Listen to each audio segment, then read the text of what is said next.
नमस्कार, आपका अखबार के YouTube चैनल पर आपका स्वागत है। मैं हूं प्रदीप सिंह। शरद पवार जितना ज़मीन के ऊपर हैं उससे दुगना ज़मीन के नीचे है। वो राजनीति में नैतिकता उनके लिए कोई मायने नहीं रखती। वो राजनीति के सौदागर हैं। उनकी राजनीति एक ही सिद्धांत पर चलती है और वह है नफ़ा नुकसान, कि ये करने में नफ़ा है या ये करने में नुकसान है। इसके अलावा कोई कंसिडरेशन नहीं होता। उसमें कोई रिश्तेदारी भी नहीं देखते, कोई दोस्ती नहीं देखते।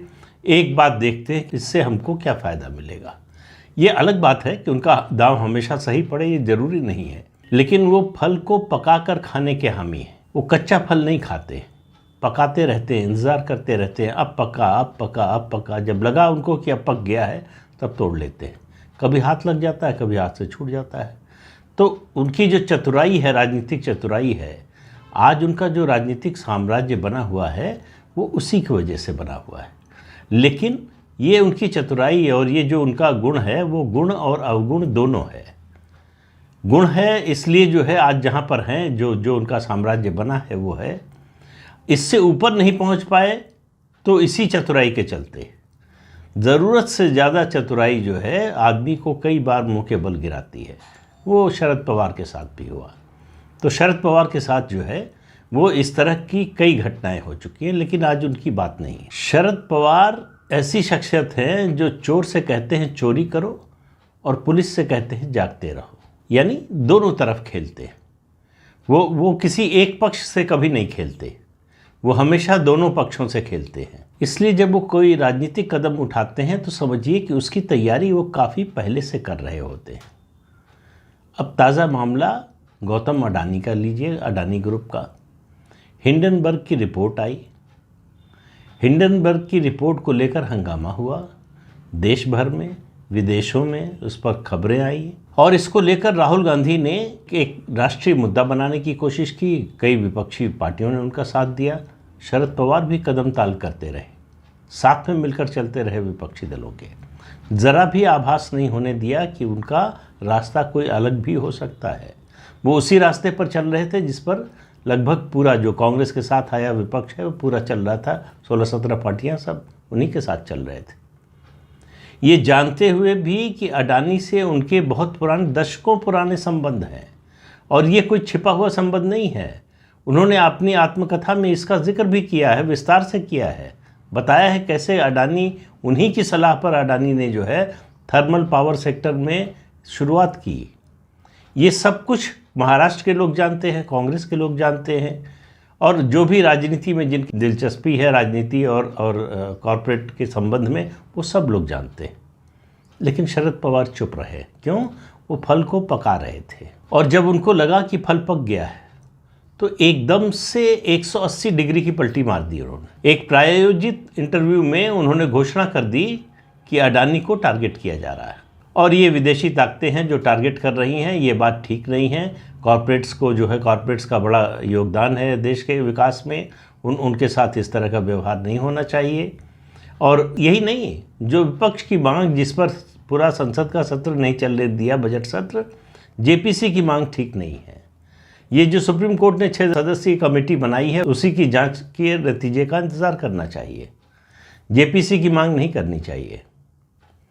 अब ये सब शरद पवार पहले दिन भी बोल सकते थे। जब हिंडनबर्ग की रिपोर्ट आई और संसद में हंगामा हुआ तब भी बोल सकते थे। जब राहुल गांधी ये मुद्दा उठा रहे थे तब भी बोल सकते थे। तो विपक्षी नेता, राहुल गांधी सहित सारे विपक्षी नेता, प्रधानमंत्री नरेंद्र मोदी और अडानी के संबंधों की बात सिर्फ अटकलों के आधार पर करते हैं। उनके पास, किसी के पास कोई पुख्ता सबूत नहीं है कि दोनों के संबंधों में कुछ गड़बड़ है या कुछ जो है अनियमित है। लेकिन शरद पवार से अडानी के संबंध तो खुले हुए हैं और शरद पवार कांग्रेस के नेतृत्व वाले यूपीए के घटक हैं, उनकी पार्टी।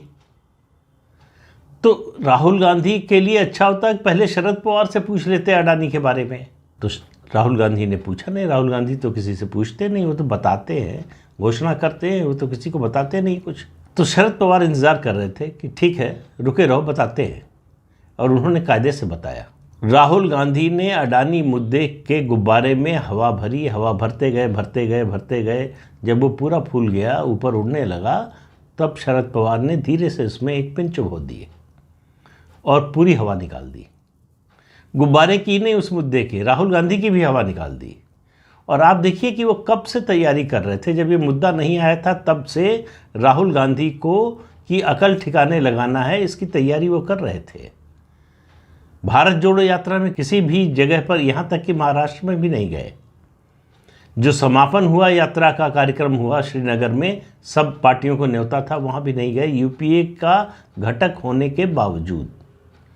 अब उसको बहुत से लोगों ने सामान्य मान लिया, तो ये उनकी गलती है, शरद पवार की गलती नहीं है।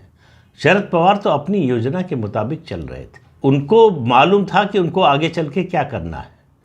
ममता बनर्जी और शरद पवार, जो कांग्रेस से निकले हुए दो ऐसे नेता हैं जो राहुल गांधी को बिल्कुल पसंद नहीं करते हैं, तो उनका नेतृत्व कैसे स्वीकार कर लेंगे। तो राहुल गांधी जैसे जैसे कांग्रेस में नेतृत्व की भूमिका में आते हुए दिख रहे थे, भारत जोड़ो यात्रा के बाद, उसके बाद हिंडनबर्ग की रिपोर्ट, फिर जो है बीबीसी की डॉक्यूमेंट्री गुजरात दंगों पर, फिर ऑक्सफोर्ड का उनका भाषण, फिर संसद का भाषण, इस सब का इंतज़ार किया शरद पवार ने। और उसके बाद उन्होंने इंटरव्यू दिया। और जाहिर है कि जो है वो इंटरव्यू पूरी तरह से प्रायोजित था। ऐसा नहीं है कि अचानक जो है उनका इंटरव्यू हो रहा था और उसमें जो है एक सवाल आया, उस पर उन्होंने बोल दिया। वो वही बोलने के लिए दिया गया इंटरव्यू था और उसका सिर्फ और सिर्फ राजनीतिक मकसद था। तो राहुल गांधी जो बहुत तेज़ी में थे, उसकी हवा पूरी तरह से, उनका जो उत्साह है उसको पूरी तरह से शरद पवार ने ठंडा कर दिया। अब आप देखिए कि जब से शरद पवार का ये इंटरव्यू आया है, उन्होंने अडानी के बारे में जो कुछ बोला है, और वहीं तक नहीं रहे, वो अभी 3-4 दिन पहले जो है अडानी उनके घर पर मुंबई में मिलने आए और मिले। और इसको उन्होंने छिपाने की कोशिश नहीं की, राहुल गांधी की तरह नहीं किया कि चीनी राजदूत से मिलने जा रहे हैं रात में छिपाकर मुलाकात करना, ये शरद पवार के स्वभाव में नहीं है। क्योंकि शरद पवार राजनीति के व्यापारी हैं, बार बार कह रहा हूँ। वहाँ सिर्फ नफ़ा और नुकसान चलता है, बाकी कोई मतलब नहीं। आप क्या आरोप लगाते हैं, क्या समझते हैं, क्या बताना चाहते हैं, इस सब से उनको कोई ज़्यादा मतलब है नहीं।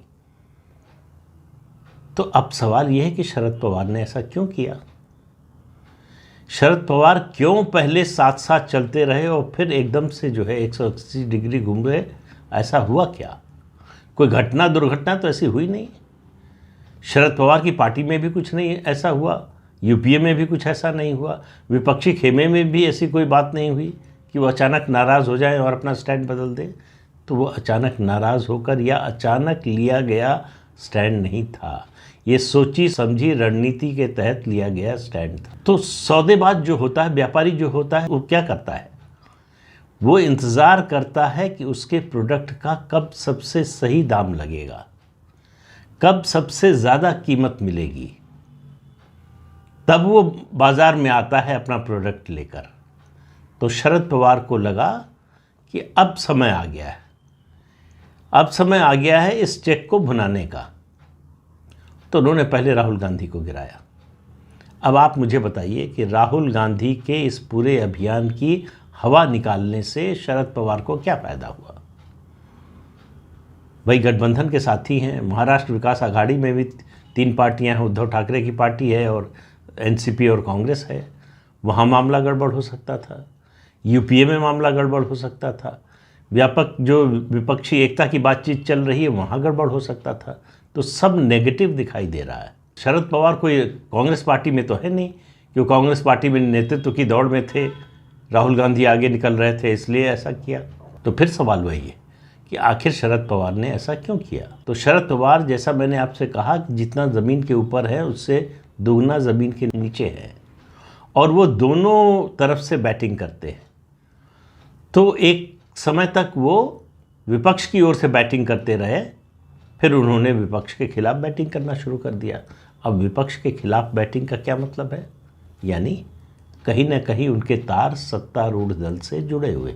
तो अब एक सवाल आपसे पूछ रहा हूँ, आप भी इस पर मंथन कीजिए कि क्या शरद पवार बीजेपी का खेल खेल रहे हैं, बीजेपी की ओर से बैटिंग कर रहे हैं।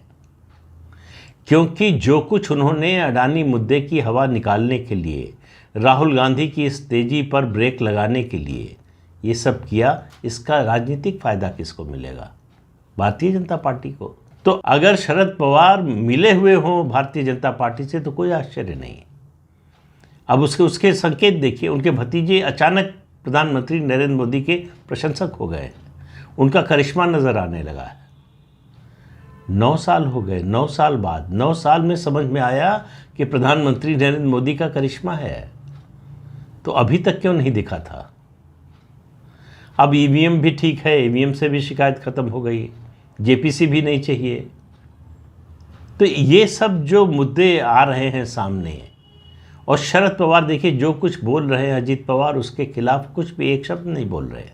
ये चर्चाएं चल रही हैं कि अजीत पवार जो है बीजेपी के साथ जा रहे हैं, लेकिन शरद पवार ने चुप्पी साधी हुई है। तो शरद पवार अपनी ओर से कोई बड़ा खेल कर रहे हैं।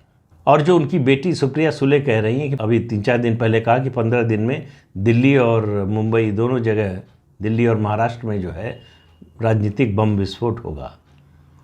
तो जो बम विस्फोट होगा उस बम को बनाने में एनसीपी की सबसे बड़ी भूमिका होगी, ये आप मानकर चलिए। तो शरद पवार ने बीजेपी का बहुत बड़ा काम कर दिया है लोकसभा चुनाव से पहले। अब आप कर्नाटक के चुनाव में देखिए, राहुल गांधी जा रहे हैं और अडानी का मुद्दा नहीं उठा रहे। अब वो पीछे चला गया है। अब वो नए मंडल की बात कर रहे हैं, पिछड़ा वर्ग के आरक्षण की बात कर रहे हैं, जो मुद्दा कभी कांग्रेस का रहा ही नहीं, जो मुद्दा हमेशा से कांग्रेस विरोधियों का रहा है। तो शरद पवार के इस खेल को समझिए। इसका मतलब राजनीति में, भारतीय राजनीति में कोई बड़ा उलटफेर बहुत जल्दी ही होने वाला है। और शरद पवार को उससे क्या फ़ायदा होगा, ये तो जब बात सामने आएगी तभी पता चलेगा।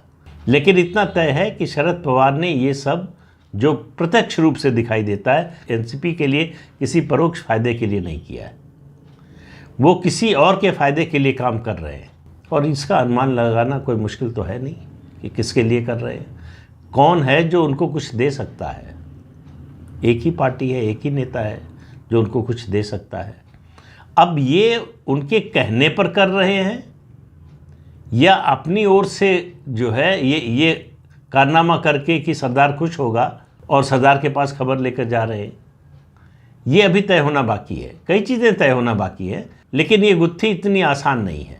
शरद पवार का ये कदम गहरे राजनीतिक मायने रखता है और इसका असर कांग्रेस की राजनीति पर, विपक्ष की राजनीति पर और सत्तारूढ़ दल की राजनीति पर भी पड़ेगा।